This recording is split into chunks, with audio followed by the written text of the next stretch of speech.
দিলাম, যদি আওয়ামী লীগের দোষরদের দেখা যায় তাদেরকে বেঁধে পুষে ফেলুন, সেনাবাহিনী আসবে, পুলিশ আসবে, তাদেরকে মামলার গ্রেফতার দেখানো হবে, তাদের আশা করবেন না।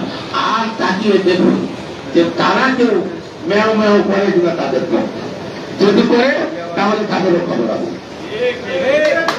দায়িত্ব তাদের না, দায়িত্ব আপনাদের সবার সম্মিলিত ভাবে এই ফ্যাসিলিটির প্রতিরোধ করার দায়িত্ব আপনি মোষ বাংলার লোককে দিয়ে দিবেন। আমি এটার সঙ্গে একমত না। মোষ বাংলার লোক যদি তাদের পক্ষে কথা বলে তখন হিসাবটা আমরা বরাবর করে দিব। আমাদেরকে আজকে আমরা যতটা না করছি, আমাদের কর্মীরা যতটা না করছে, তার চেয়ে শতগুণ ফুমিয়ে ফাঁপিয়ে রং লাগিয়ে প্রকাশ করছে ওই মিডিয়ার মাধ্যমে।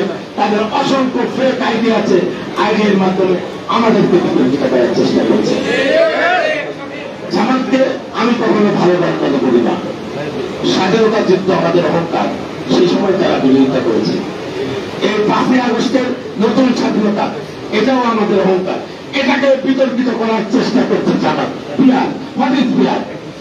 বিয়ে করবো আমি, বাচ্চা উৎপাদন করবো আমি, আর আমার বউ কোনো কারণে আমি 3 জনের সঙ্গে পরকিয়া করলো, আমার একটা ফুটফুটে বাচ্চা দুনিয়াতে আসলো, আমি তো তার বাবা হবো।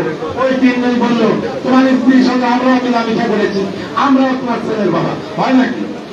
হয়। অত সহজ না। বিয়ার টিয়ার বুঝি না আমরা। পরিষ্কার নির্বাচন হতে হবে, নির্বাচনের মাধ্যমে জনগণ যাদেরকে মেয়রের উপরে তারাই ক্ষমতা আসবে। তারা বুঝে গিয়েছে তাদের ভোটটাই পাবে, তারা এটা পরিষ্কার কিন্তু বুঝে গিয়েছে। কোনো বিভ্রান্ত হবেন না। আমি আপনাদের কাছে অনুরোধ করে, আমার মুরব্বীরা বসে আছে, একটা আপনারা হাত তুলে ওয়াদা করবেন যে আপনারা দুর্নীতিতে জড়াবেন না।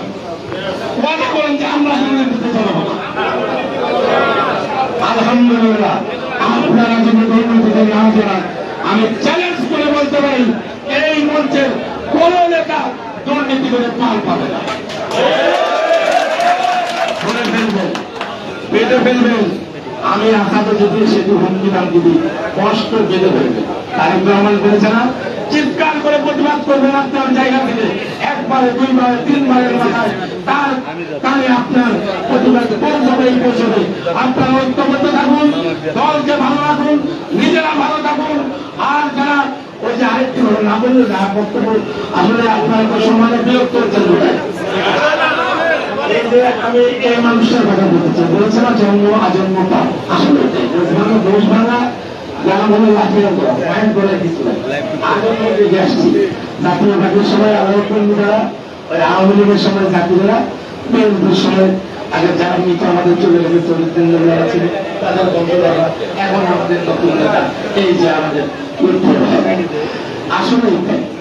তবে আমার একটি কথা আছে, আমি শুনতে পাচ্ছি জাতিদের ভাইরা এবং আওয়ামী লীগের বসর ভাই কালাহাটিতে বসে ডাকাচ্ছে, বিভিন্ন জায়গায় তাদের আরাধনা করতে দেখা যাচ্ছে।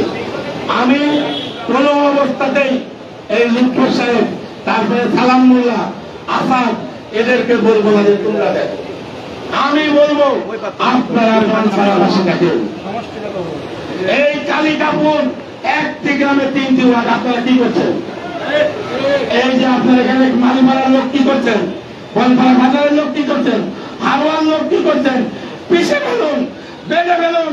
আমি অর্ডার দিলাম, যদি আওয়ামী লীগের দোষরদের দেখা যায় তাদেরকে বেঁধে পুষে ফেলুন, সেনাবাহিনী আসবে, পুলিশ আসবে, তাদেরকে মামলার গ্রেফতার দেখানো হবে, তাদের আশা করবেন না। আর তাকিয়ে দেখুন যে তারা কেউ মেয় মেয় করে কিনা তাদের পক্ষে, যদি করে তাহলে তাদেরও খবর আছে। দায়িত্ব তাদের না, দায়িত্ব আপনাদের সবার সম্মিলিত ভাবে এই ফ্যাসিলিটির প্রতিরোধ করার দায়িত্ব আপনি মোষ বাংলার লোককে দিয়ে দিবেন। আমি এটার সঙ্গে একমত না। মোষ বাংলার লোক যদি তাদের পক্ষে কথা বলে তখন হিসাবটা আমরা বরাবর করে দিব।